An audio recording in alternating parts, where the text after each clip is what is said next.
प्यारे भाइयों और बहनों, आज हम जिस पाक हस्ती का जिक्र करने जा रहे हैं वो कोई आम औरत नहीं, वो है जन्नत की औरतों की सरदार हजरत फातिमा जहरा रज़ियल्लाहु अन्हा। वो बेटी भी हैं, वो बीवी भी हैं, वो माँ भी हैं और वो उम्मत की तमाम औरतों के लिए मुकम्मल मिसाल है। हजरत फातिमा रज़ियल्लाहु अन्हा नबी करीम सल्लल्लाहु अलैहि वसल्लम की सबसे प्यारी बेटी थी। आपकी वालिदा का नाम हजरत खदीजा रज़ियल्लाहु अन्हा और वालिद का नाम रसूलुल्लाह सल्लल्लाहु अलैहि वसल्लम। नबी सल्लल्लाहु अलैहि वसल्लम फरमाते थे, फातिमा मेरे जिस्म का टुकड़ा है। सोचिए, जो बेटी रसूल सल्लल्लाहु अलैहि वसल्लम के दिल का टुकड़ा हो, उसका मुकाम कितना बुलंद हो। हजरत फातिमा रज़ियल्लाहु अन्हा ने बचपन में ही बहुत तकलीफ़ें देखी। जब मक्का में नबी सल्लल्लाहु अलैहि वसल्लम पर जुल्म होता तो फातिमा रज़ियल्लाहु अन्हा रोती हुई दौड़ कर आती। एक बार काफिरों ने नबी सल्लल्लाहु अलैहि वसल्लम पर गंदगी डाल दी तो छोटी सी फातिमा रज़ियल्लाहु अन्हा ने अपने नन्हे हाथों से अपने वालिद का जिस्म साफ किया। उस वक्त फातिमा रज़ियल्लाहु अन्हा की उम्र बहुत कम थी, लेकिन हौसला बहुत बड़ा था। हजरत फातिमा रज़ियल्लाहु अन्हा की शादी हजरत अली रज़ियल्लाहु अन्हा से हुई। ये शादी दुनिया की सबसे सादगी और बरकत वाली शादी थी। ना ज़्यादा सामान, ना दिखावा। घर में खाना कम होता, कपड़े साधारण होते, लेकिन सब्र, शुक्र और सुकून बहुत होता। आज की औरत के लिए ये बहुत बड़ी सीख है कि खुशहाली सामान से नहीं, अल्लाह की रज़ा से आती है। हजरत फातिमा रज़ियल्लाहु अन्हा घर का सारा काम खुद करती थी। चक्की पीसते पीसते हाथों में छाले पड़ जाते, पानी भरते भरते कंधे दुख जाते, लेकिन कभी शिकवा नहीं किया। एक बार आपने नबी सल्लल्लाहु अलैहि वसल्लम से एक खादी मांगा। नबी सल्लल्लाहु अलैहि वसल्लम ने फरमाया, मैं तुम्हें इससे बेहतर चीज़ बताऊं?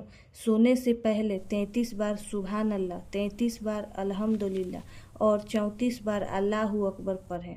फातिमा रज़ियल्लाहु अन्हा ने पूरी ज़िंदगी इस तस्बीह को नहीं छोड़ा। ये तस्बीह आज भी तस्बीह फातिमा कहलाती है। हजरत फातिमा रज़ियल्लाहु अन्हा एक बेहतरीन माँ भी थी। आपके बच्चे हजरत हसन रज़ियल्लाहु अन्हा और हजरत हुसैन रज़ियल्लाहु अन्हा थे। आप उन्हें दुनिया की नहीं, आखिरत की तालीम देती थी।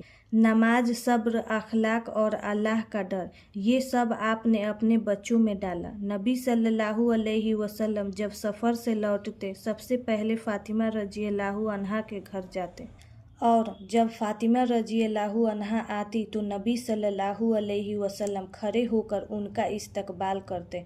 ये इज्जत सिखाता है कि इस्लाम में औरत का मुकाम कितना ऊंचा है। नबी सल्लल्लाहु अलैहि वसल्लम की आखिरी बीमारी में फातिमा रज़ियल्लाहु अन्हा पास बैठी।